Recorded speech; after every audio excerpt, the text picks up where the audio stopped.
Hey there, this is Kimber Boothe. I hope you're doing well tonight. Want to come in and talk to you about stress. Yes, I'm sure you're dealing with stress right now in this current environment. So we want to talk about how you're handling the stress of 2020. I find myself asking, how much more can we handle? It's a lot of different things. I know I've been sending my love out to folks who are being impacted by various pressures of this year, from the pandemic, um, weather conditions, fires, and just the general stress of the news and things like that. So I am definitely a resilient person. I find that I have, good coping techniques and things like that. But I will tell you, and I guess be a little vulnerable and share with you that the stress got to me on Friday. So I wanted to share with you some of my revelations about that, and talk about some known but maybe not always practiced tips for how we can manage stress. Um, just making sure coming through here, I don't catch any comments. So welcome to Connect Your Dots. I've been doing these live. They're brief, candid insights on healthcare and pharmacy and life for connectors and pharmovators. And I'm your host, Kimber Boothe. I am a strategic coach and consultant, and I help pharmacists to advocate for roles and resources to advance practice and have joyful, engaging careers. So it's great to talk to you tonight. On Friday night, I actually did not come on here. I had actually planned after dinner to come up and chat with you all. I really wanted to share about the Get the Medicines Right initiative and their blueprint for change. And I'll definitely do that this week, but I actually did not get to do it. After dinner, I just felt so tired. I told my husband, I'm just going to go, take a quick power nap. I do those on occasion, but don't always feel like I need them when I'm appropriately sleeping.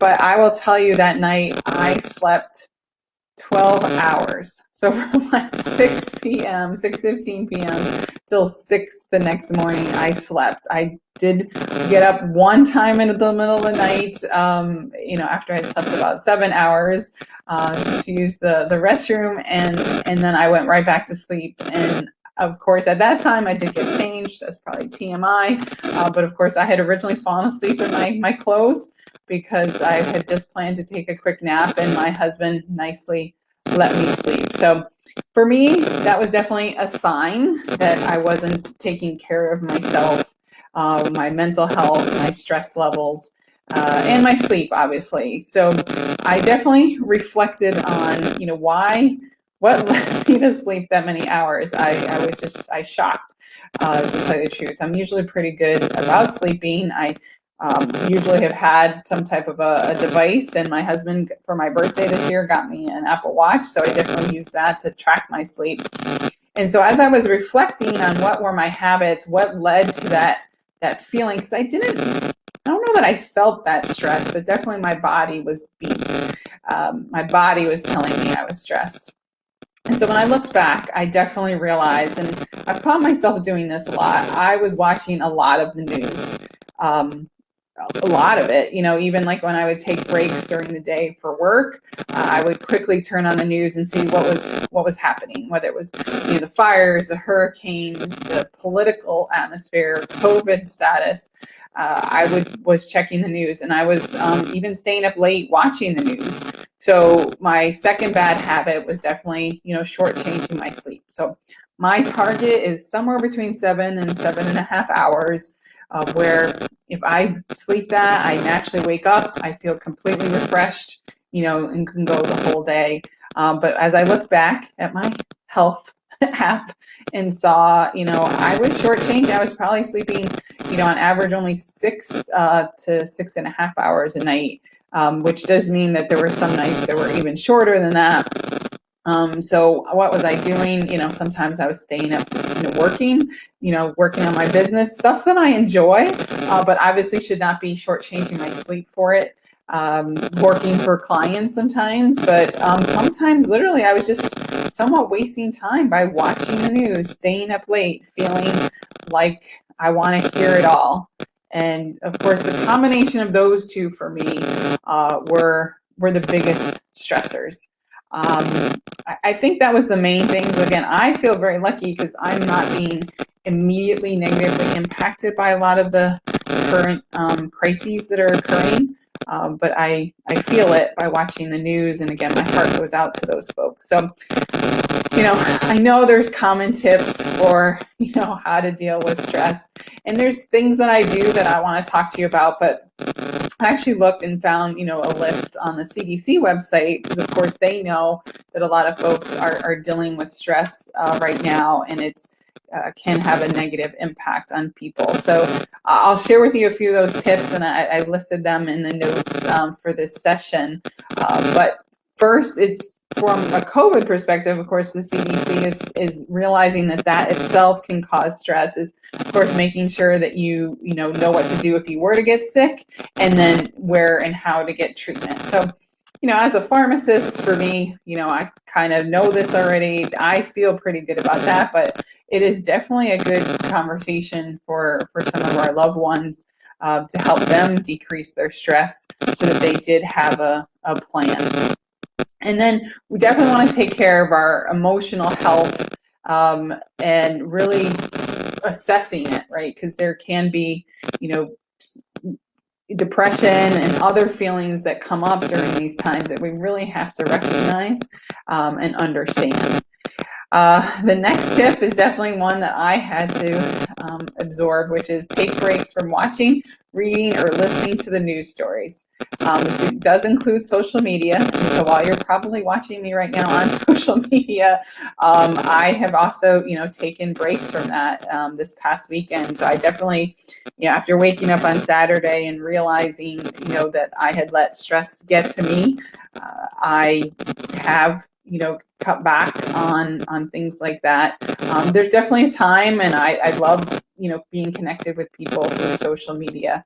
But hearing all of these stories, seeing some of this, definitely is important to disconnect from some of that and find other ways to connect with people that I'll talk about. The next big bucket is about taking care of your body. So definitely want to be doing things to take care of your body, and this is multifaceted. So just breathing, stretching, and meditation. So again, these are tips that I do commonly use throughout the day, but just always you need to put these things always into practice. So doing deep breaths, I will do that during the day, especially, I try to use my Pomodoro timer where I work for 15 minutes, get up and stretch for during that 10-minute break and do some deep breathing. I definitely find that it helps with my energy levels and my clarity. And then meditation, I actually do twice a day, when I wake up in the morning and then at night. So it's scheduled in my calendar.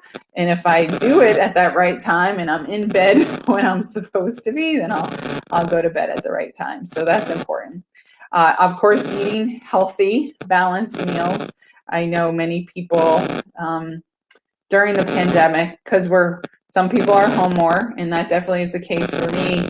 It does lead to some maybe inappropriate snacking. So making sure you have good snacks at home and that you're still eating on a schedule is important. Exercising regularly, of course, that makes sense. And I know many of you out there are very good at this, and I've been pretty good at this, but I had found myself maybe not doing it as much during the week, doing it on the weekends, but not enough during the week. So trying to reprioritize that for myself. Sleep, get plenty of sleep. Okay, so that's obviously one of my issues, and just that sleep deprivation, even though it doesn't seem like a lot, if I wasn't sleeping 7 hours a night, it definitely adds up. So I think my body caught up on Friday night into Saturday. So get plenty of sleep. I'm sure you know the information and the data on this. It is really critical. And I forget the exact range, but obviously somewhere between 7 and 8, I think, is the normal amount of sleep that most adults need. And we may claim we can get away with less, but there are different ways of assessing that, of what you truly we need. But definitely try to sleep more. And of course, consistency is important. So this is for me where when I do stay up late, I still get up at like 5:30 in the morning because that's when my husband leaves for work, and my body's just in that habit. So it's much better, when I go to sleep, at 10 at night. So that way, I'm sleeping my target hours if I do still wake up at 5:30, which is what my body is used to doing. So keep that in mind. And of course, avoiding, alcohol and drug use, the inappropriate drug use, not your prescribed medications. As a legal drug dealer myself, I do want people to take their medications. So this is okay for me. I don't tend to drink really at all anyways. So, but it's important to consider. Definitely, next recommendation is to make time to unwind, do activities that you enjoy. I will share with you what this was for me this weekend. Believe it or not, I know this may not sound like fun and relaxation, but my husband and I finished organizing the garage, and so this is I'm definitely very organized. I like things in their place. It does make me feel more in control. And the garage, since we've lived here the last 2 years, it just has never really been fully organized. Sometimes we're looking for things and we can't find them. And so we've been in progress, getting, got some stuff, and we finished it up this weekend, down to the bins being labeled. Definitely got the kids involved. So it was a lot of fun. And I definitely feel good, about going in there. So for me, that was something I enjoyed. Definitely biking. We've been doing a lot of biking and then more hiking as well. So, and then the next is connecting with others. So while, social media has its place, we want to have, real connections. Obviously, some of that's going to be limited, not having it as much in person as maybe virtual sessions, calls. Zoom is great. I don't know if this is a good or a bad thing, but we actually did have a virtual funeral on Saturday that we participated in over Zoom to Jamaica. And it was great to connect with family, see them, experience it, even though, of course, we weren't able to fly there because of quarantine requirements. We were able to still participate, do it together as a family. And so while we may all be sick of being on a lot of Zoom meetings, you still can find ways to connect. And definitely that at least verbal conversation is better than just, reading posts on social media. So the other thing that I did do yesterday, it is September 21st is the shared birthday between my husband and my best friend. So I spent time with both of them, with my best friend virtually, and, having really good conversation and catching up. And then with my husband having some good conversation and connection. So that was fantastic. And then the last recommendation is connecting with your community or, maybe a faith-based organization. Obviously there may be limitations because of, COVID restrictions. So definitely be safe about it.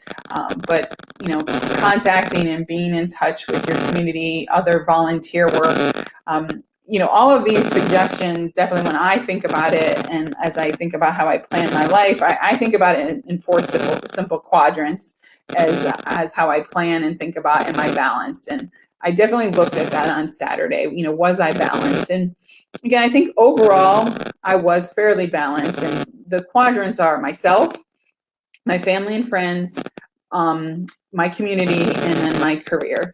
And so I felt fairly balanced, but probably obviously need to spend a little more time on myself and just make sure I wasn't doing those things that just drain me more, like not sleeping and watching too much news. So again, pretty simple things, but to put into practice is make sure you take care of yourself.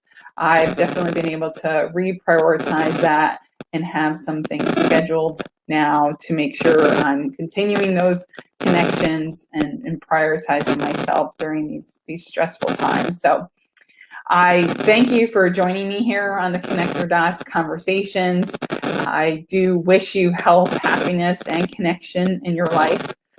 Please join me on future sessions I'll be here on both LinkedIn and Facebook.